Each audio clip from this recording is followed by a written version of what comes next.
تو ایک طرح سے حیوانیت کو کمزور کرنے کا مہینہ ہے رمضان، اور روحانیت کو طاقتور کرنے کا مہینہ ہے رمضان۔ اور اب سمجھیے کہ یہ جو کہا گیا کہ روزہ رکھو گے تو تقویٰ ملے گا، تقویٰ قرآن کی زبان میں اسی چیز کو کہتے ہیں کہ تم نے اگر صحیح طریقے سے روزے پورے کر لیے تو اس کے نتیجے میں تمہاری روحانیت مضبوط ہو جائے گی اور تمہاری حیوانیت معتدل اور کمزور ہو جائے گی، اور اسی کو قرآن کی زبان میں تقویٰ کہا گیا۔ کیونکہ جس کی روحانیت مضبوط ہو گئی اور جس کی حیوانیت کمزور ہو گئی اس کے لیے گناہوں سے بچنا آسان ہو۔ سچی بات یہ ہے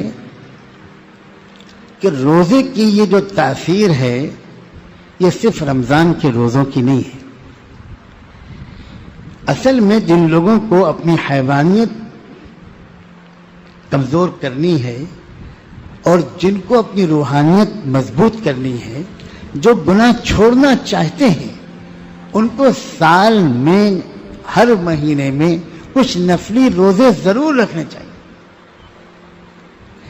ہماری بڑی مشکل یہ ہے کہ ہم چاہتے تو ہیں کہ ہم سے گناہ چھوٹ جائیں، لیکن اس کی جو دوا ہے وہ استعمال نہیں کرتے۔ یہ تو اللہ تعالیٰ کا بہت بڑا کرم ہے کہ سال میں ایک مہینے کے روزے فرض کر دیں، بہت بڑا اللہ تعالیٰ کا احسان ہے۔ چنانچہ اس فرضیت کے نتیجے میں، اور وہ بھی چونکہ ایک ماحول بن جاتا ہے، تو اس وجہ سے ہر ایمان والے اور ایمان والی کو کچھ نہ کچھ نفع رمضان میں مل ہی جاتا ہے۔ یہاں تک کہ یہ موقع اتنا قیمتی ہے کہ جس نے اس مہینے میں بھی اپنی روحانیت کو طاقتور نہیں کیا اور جس نے اس مہینے میں بھی اپنی حیوانیت کو کمزور نہیں کیا، اس کے لیے حضرت جبریل کی بددعا اور اللہ کے رسول کی آمین۔ یہ تو کہا گیا کہ جس نے ایمان و احتساب کے ساتھ روزہ رکھ لیا، صحیح نیت اور ارادے کے ساتھ کہ میں اس لیے روزہ رکھ رہا ہوں کہ مجھے تقویٰ مل جائے، اور میں تقوی کو اور آسان زبان میں سمجھانے کی کوشش کرتے ہوئے یہ کہہ رہا ہوں کہ روزہ رکھتے وقت روزانہ یہ تازہ ارادہ ہونا چاہیے کہ اللہ اس لیے میں روزہ رکھ رہا ہوں تاکہ میری حیوانیت کمزور ہو جائے اور میری روحانیت مضبوط ہو جائے، مجھے گناہوں سے چھٹکارا ملے۔ تو جس نے اس نیت سے پورے رمضان کے روزے رکھے تازہ ارادے کے ساتھ، اس کے پچھلے تمام گناہ معاف۔ کیا مطلب پچھلے تمام گناہ معاف؟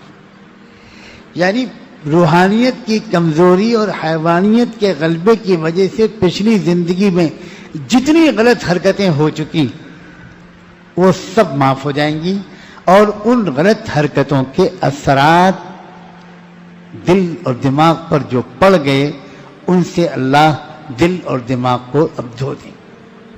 اب نئی زندگی شروع کرو، پچھلا سارا حساب صاف ہو گیا۔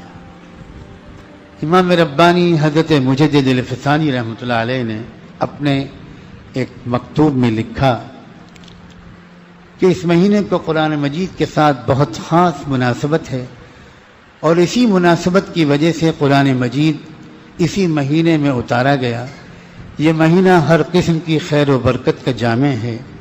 آدمی کو سال بھر میں مجموعی طور پر جتنی برکتیں حاصل ہوتی ہیں وہ مہینے کے سامنے اس طرح ہیں، وہ رمضان کے سامنے اس طرح ہیں جس طرح سمندر کے سامنے قطرہ۔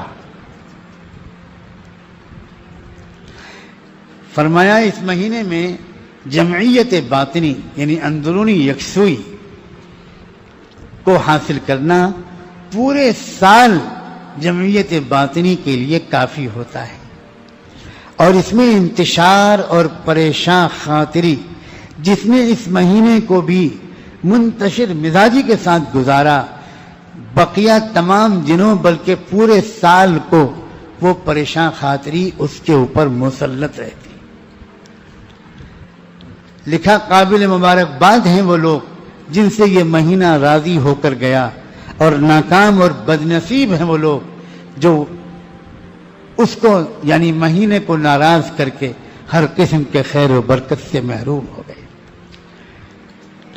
آگے لکھتے ہیں کہ اگر اس مہینے میں کسی آدمی کو اعمال صالحہ کی توفیق مل جائے تو پورے سال یہ توفیق اس کے شامل حال رہے گی، اور یہ مہینہ بے دلی، فکر و تردد اور انتشار کے ساتھ گزرے تو پورا سال اسی حال میں گزرنے کا اندیشہ ہے. یہ بہت اہم بات ہے. جو چند لوگ اس بات کو سمجھتے ہیں، اب تو پوری دنیا میں انگلی پر گنے جانے والے ایسے لوگ رہ گئے. بس وہ کچھ بھی ہو جائے، وہ پورے مہینے ساری دنیا کے تمام جھمیلوں، مشغلوں، کاروباری مصیبتوں، ہر چیز سے بالکل ہٹ کٹ کر کہیں جا کر کونے میں پڑ جاتے، اور اس مہینے کو ایسا گزار لیتے ہیں کہ تنہائی کے اعمال دن رات میں کثرت سے، بس پورے مہینے یکسو ہو کر اللہ سے یہی مانگتے رہتے ہیں کہ بس اللہ یہ مہینہ گزرنے سے پہلے میری روحانیت طاقتور کر دیجئے، میری حیوانیت کو کمزور کر دیجئے. تو پھر پورے سال سکون سے گزر جاتا ہے. یہ عجیب تاثیر ہے رمضان میں.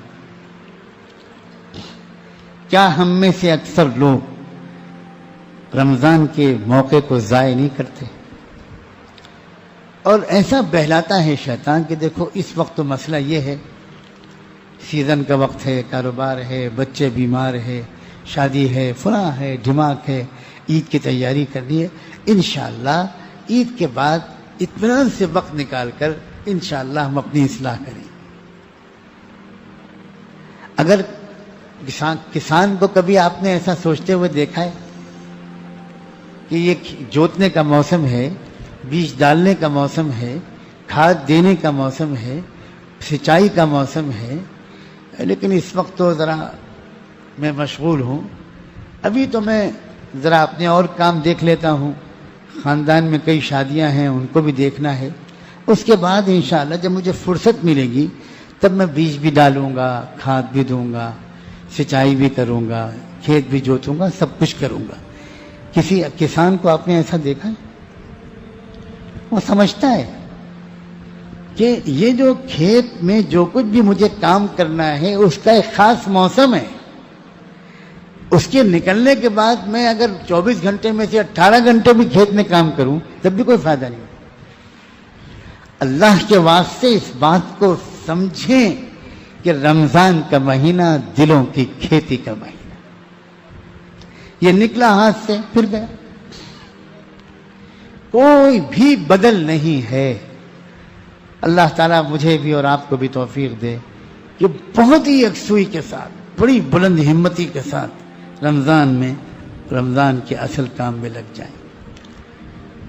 حدیث میں آتا ہے کہ ابن آدم کا ہر عمل کئی گنا بڑھا دیا جاتا ہے، اور نیکی 10 گنا سے لے کر 700 گنا تک بڑھا دی جاتی ہے، اور روزہ اس سے مستثنا ہے. اللہ کہتے ہیں کہ روزے کا کوئی ثواب میں فکس نہیں کروں گا، اس لیے کہ وہ میرے لیے ہے، میں تو اچانک اپنے بندے کو اس کا وہ ثواب دوں گا جو میں ابھی کسی کو نہیں بتاؤں. آج کل کا فیشن ہے سرپرائز گفٹ. اللہ میاں بھی بہت ترقی یافتہ ہے،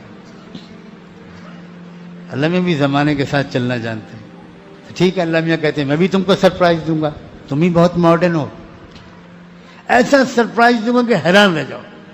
اللہ اجزی بھی، واہ واہ واہ واہ، بتاؤں گا نہیں.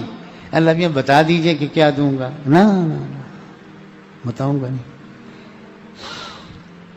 گھر میں بچوں میں کمپٹیشن ہوتا ہے، چھپاتے ہیں سب ایک دوسرے سے. اپنی امی کو کوئی گفٹ دینا ہے ان کو تو چھپا کے دیتے ہیں، اچانک دیتے ہیں. اللہ تعالیٰ بھی اپنے بندوں کو اچانک خوشی دے گا. اور اسی حدیث کو دوسری طرح بھی پڑھا گیا، انا اجزی بھی کے بجائے انا اجزا بھی۔ اللہ اکبر۔ اللہ تعالیٰ فرماتے ہیں کہ اگر یہ حدیث کو اس طرح پڑھا جائے تو اس کا مطلب یہ ہوگا کہ بدلہ دوں گا روزے کے بدلے، نہ روزے کے بدلے میں اپنے آپ کو خود بندے کے حوالے، بندہ میں تیرا ہو گیا، جو چاہے لے۔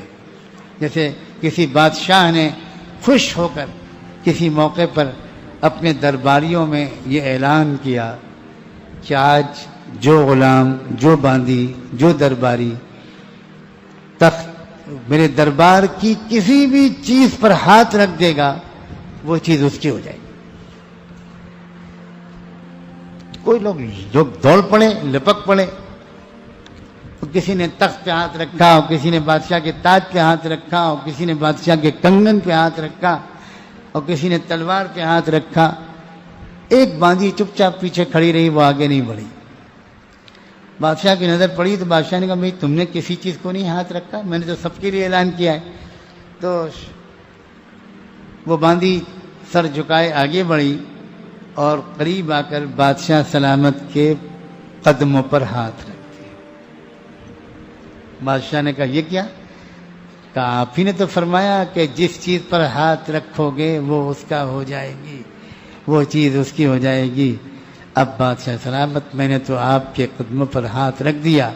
بادشاہ نے کہا میں اپنی بات کا پکا ہوں، آج سے میں تمہارا ہوں۔ اللہ اکبر۔ اب ظاہر ہے کہ جس بادشاہ جس کا ہو گیا، فوج بھی اس کی، ملک بھی اس کا، ٹھاٹ بھی اس کے، باٹ بھی اس کے، محل بھی اس کا، زیورات بھی اس کے، تاج بھی اس کے، حکومت بھی اس کی، اقتدار بھی اس کا، سب کچھ اس کا۔ تو جس بندے اور بندی کا اللہ خود ہو گیا، کیا بچا اس کے لیے؟ اللہ تعالیٰ فرماتے ہیں میرا بندہ، میری بندی میری خاطر اپنا کھانا اور اپنی خواہش نفس سب چھوڑ دیتے ہیں۔ اور یہ بھی فرمایا کہ روزے دار کے لیے دو خوشیوں کے موقع ہیں۔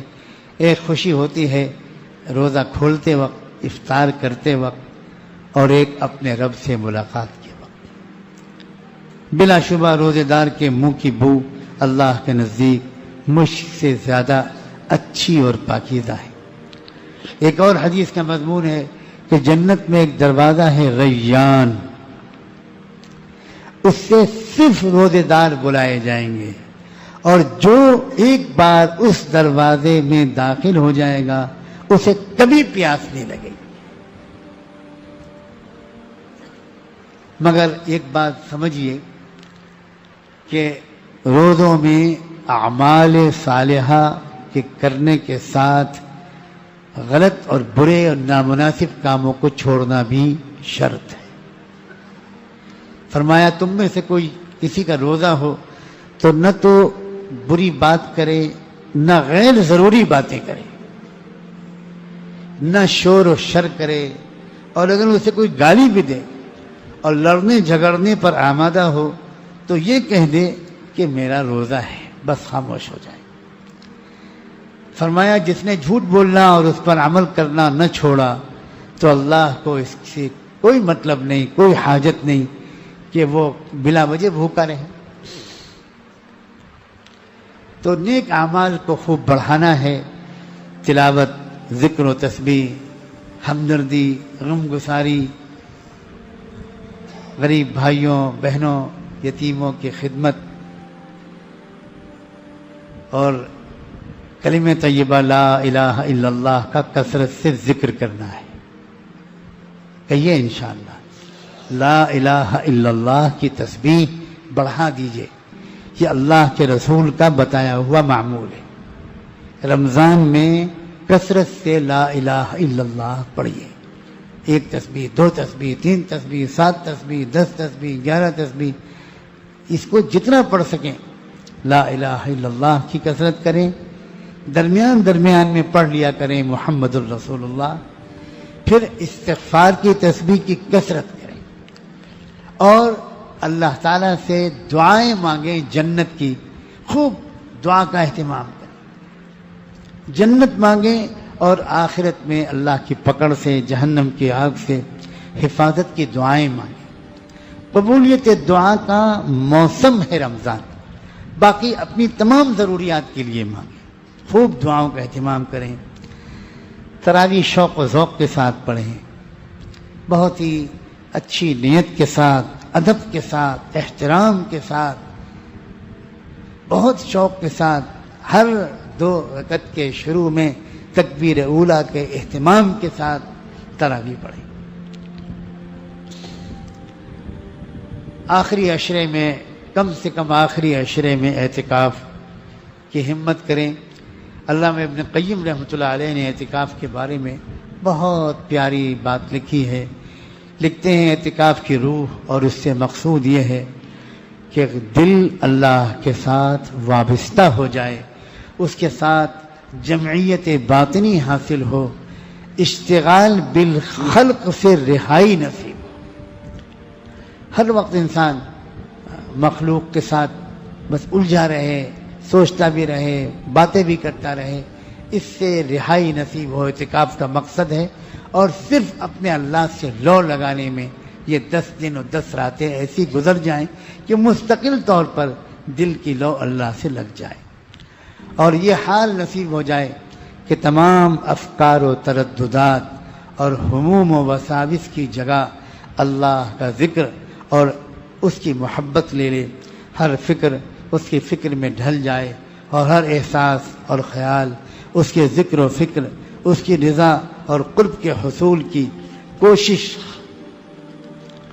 کے ساتھ ہم آہنگ ہو جائے۔ مخلوق سے تو طبیعتیں بہت مانوس ہیں، اس کے بجائے اللہ سے طبیعتیں مانوس ہو جائیں۔ اور ابن قیم نے آخری جملہ یہ لکھا کہ قبر کی وحشت میں جب کوئی اس کا غم خار نہ ہوگا، یہ اللہ سے مانوس ہو جانا یہ قبر میں کام آئے گا، یہ اس کا زاد سفر بنے گا۔ یہ ہے اعتکاف کا مقصد۔ عورتوں کے لیے بھی اعتکاف کی شکل اللہ نے رکھی ہے کہ گھر کے ہی کسی کمرے میں اپنے آپ کو بالکل قید کر لیں اور بس اسی کمرے میں رہ کر ذکر و عبادت میں اور تلاوت میں، نماز میں مصروف رہیں۔ حضور اکرم صلی اللہ علیہ وآلہ وسلم کی وفات کے بعد حضور کی پاک بیویوں نے ہر سال رمضان میں اعتکاف کی سنت کو زندہ رکھا۔ ازواج مطہرات نے تا زندگی اکثر و بیشتر جب تک ان میں سے جو بھی حیات رہی وہ اپنے اپنے حجرے میں اعتکاف کرتی رہیں، اور پھر آخری عشرے میں ایک بہت قیمتی رات آتی ہے شب قدر، زیادہ تر امکان اس کا آخری عشرے میں ہوتا ہے، اور اس میں بھی آخری 7 راتوں میں زیادہ امکان بتایا گیا، اور ان میں بھی طاق راتوں میں اور زیادہ امکان بتایا گیا۔ تو آخری عشرے کی راتوں میں زیادہ جاگنا، زیادہ رونا دھونا، اللہ سے معافی مانگنا اور اپنی دنیاوی ضروریات بھی مانگنا اور تقوی اور مغفرت مانگنا، یہ گویا بہت قیمتی موقع آنے والا ہے۔ اللہ نے آج رمضان سے چند دن پہلے یہ ملاقات کروا دی، یہ مذاکرہ کروا دیا۔ اللہ تعالیٰ کہنے والے کو بھی اور تمام سننے والوں اور سننے والیوں کو یہ رمضان، یہ زندگی کا بہترین رمضان کے طور پر گزارنے کی توفیق دے دے۔